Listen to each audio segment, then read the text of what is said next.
All right, I just finished rinsing it off. I let that purple power set for a minute. Made it a whole lot easier for some of that old dried mud to come off. But you know, as soon as it dry, I'm gonna find stuff. So I'm gonna let it dry a little bit and then rinse it off a little bit more. But this is the 2018 Can-Am Outlander 1000R. It came with a gun rack. I've taken it off. Yeah, they also threw in this box, which y'all learned. You see, I had to put a strap on it, to a bungee strap to hold it down because it rattles a lot, and these things, they just come off and they get dirty. So what have I done to this one? I actually put new tires and rims on this one. It came with 12-inch rims. It came with the Carlisles, ATC Carlisles. So you see, I put some Maxxis Zillas on here. These are 28. Let's see here. 28 by 9 by 14 in the front, and I think 28 by 10 in the back. 28 by 11 by 14 in the back. So I'm thinking about my next set, some Outlaws, so I can dig a little bit better, and I'll probably just do the same size on all. That way I can just rotate them out, and they'll last a little longer. Obviously, when you got these skinny wides, the wides can only go in the back and the skinnies can only go in front. So, but I like these Zillas. They self-clean pretty much. Hadn't had a whole lot of problems with them. The biggest problem with this Can-Am is that it is a heavy joker. It's about 800, almost 900 pounds. Decent ground clearance, but it's heavy. So I obviously can't go in stuff that's too soft. Otherwise, it's just gonna sink right on down. That's what I've learned. But other modifications that I've made to it, I put the Yoshimura exhaust on it. Y'all saw that video. Y'all saw where I upgraded the back stick stoppers to the metal ones. Put those on. Put the Tiger tail on there. And then obviously the things that I didn't do myself was I relocated the snorkel, put the snorkel kit on, and relocated the radiator. It kept overheating because the radiator's underneath there, and if you see right here, it's very difficult to get to clean it. Not on the 570, but on the 1000, it has this sort of shield right here, and so it's hard to clean. And so you think you get it clean, but you're not, and you go riding this, you know, boom, it's overheating. So I had that problem since I moved it up top because I can clean it a whole lot better. Then my man Mike Moore, he hooked me up with a little light. It's small, but man, it is powerful, and it's all that I need. It came with the winch and came with the guard. So it's a very nice bike, very big bike, very heavy bike. But I like it. I wouldn't change it. I wouldn't change it out for anything. I know a lot of people are gonna say, well, you could have gotten, you know, the Renegade, you know, Mark Minion, and a lot of my cousins, all them, some of them got them Renegades. I love that Renegade. It's a nasty bike. So if I had to get another bike, I would get a Renegade. I know a lot of Honda guys out there gonna say, oh, what about the Honda? Honda's a nice bike. I'm not gonna dig on it. You know, to each his own. I just like my Can-Am bike. I'm that Can-Am guy. So, but it came just like the 570 with the hand guards, tree guards. It came with the hand warmers, the dual hand warmers, and I think that's about it. It's all I've really done to the bike. I don't plan on doing anything else to it. Again, like I said, if I do anything else to it, I'll get some Outlaws. Cause I like mud. I don't like doing all that fancy, you know, fast riding and all that. That stuff is dangerous. If y'all knew what I did for a living, I like the slow mud. I like just playing in the mud. Hell, if I fall off in the mud, you know. And so it's relatively safer and more fun. You know, you ain't riding if you ain't getting stuck, right? So now, what have I learned after about a year of owning these things? Uh, since I've done so much to it, relocating the radiator and the snorkel kit, I probably should have just got a Renegade. It's more mudding, or an XMR, right?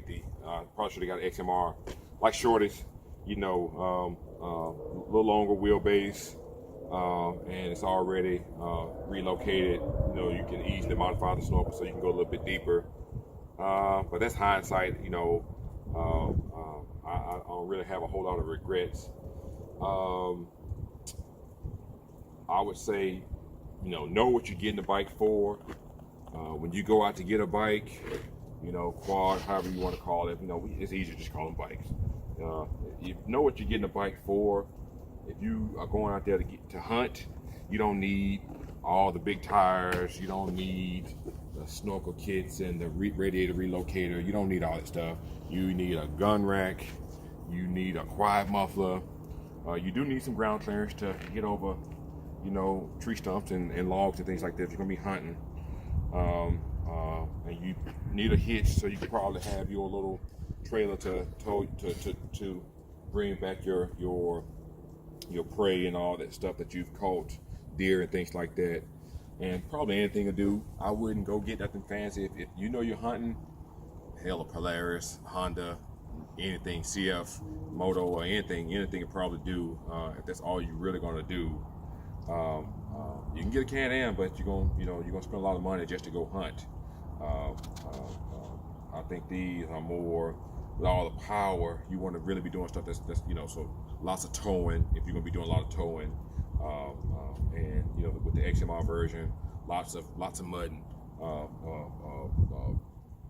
serious like terrain mudding. That you're gonna be doing, like them guys up in Canada, ATV and NOS and all them.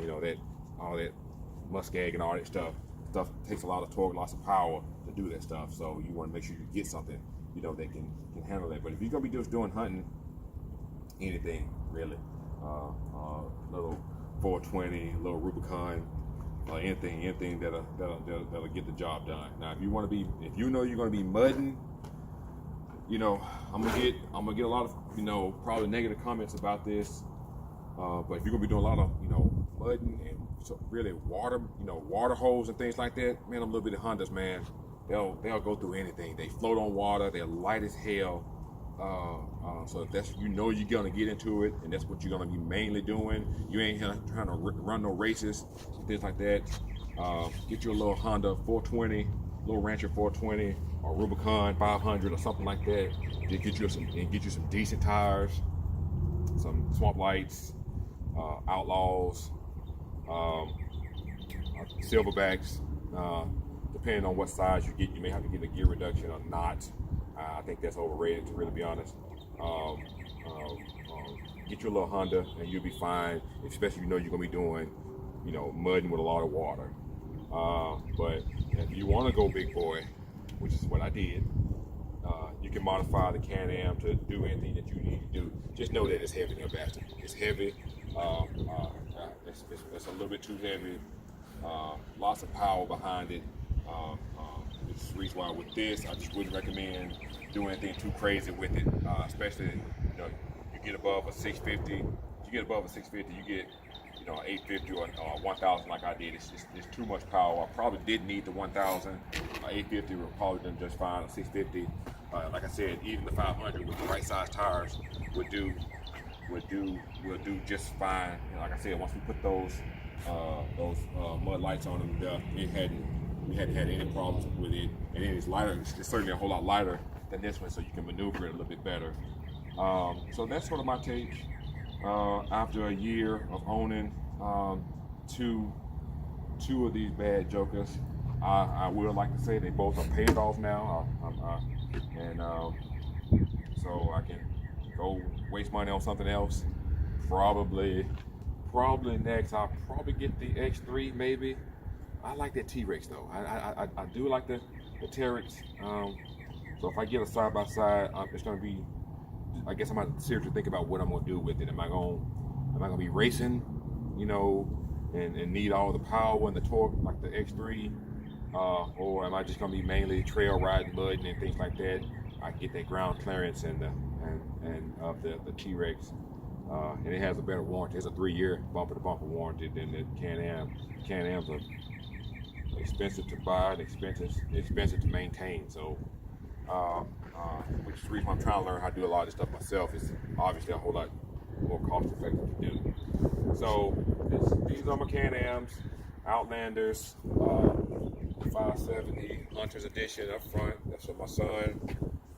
This is the 1000R for myself. Just trying to wash it off, keep it clean.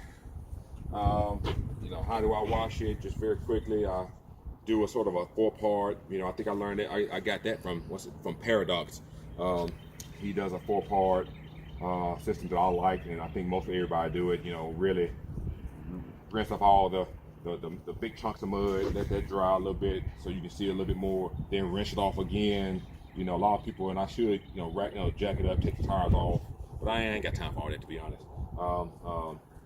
Now I rinse it off for a second time.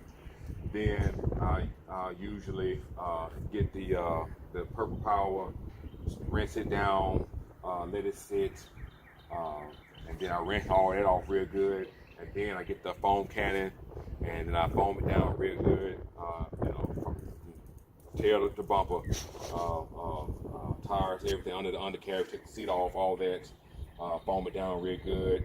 And I have a little hand rag that I'll wipe off the plastics, the seat, the box, and all of that.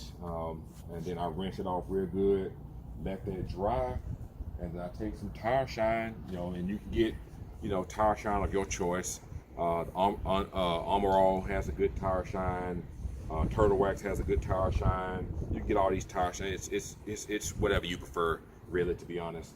My man, Some Damn Fools, he has a good brand. You get to see his videos. I think he said he got his from either Napa or O'Reilly's. I'm gonna check his out. He seems a little bit more effective. I'm gonna go back and look at that video and get the name of his. Yeah, you can check out him, 10 with Some Damn Fools.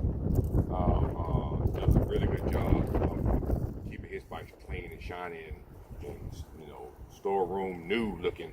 So I may check out that brand. But that's really all I do. I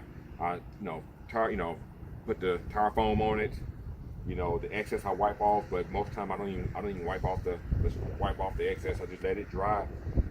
Go get it ready for the next ride. It looks brand new. You know how it is. It has to look brand new just so you can go get it muddy again.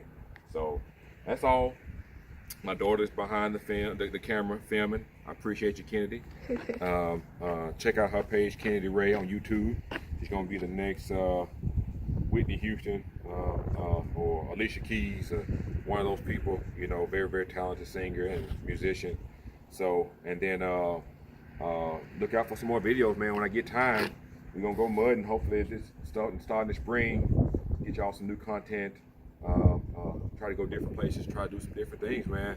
Shout out to JP Stevens on YouTube. Shout out to Yodoval here in town. Met up with him here a couple times. We need to hit that East Memphis Trail so I can see what that's all about. Get everybody some new content. See if we can go out there and get stuck. What do you think?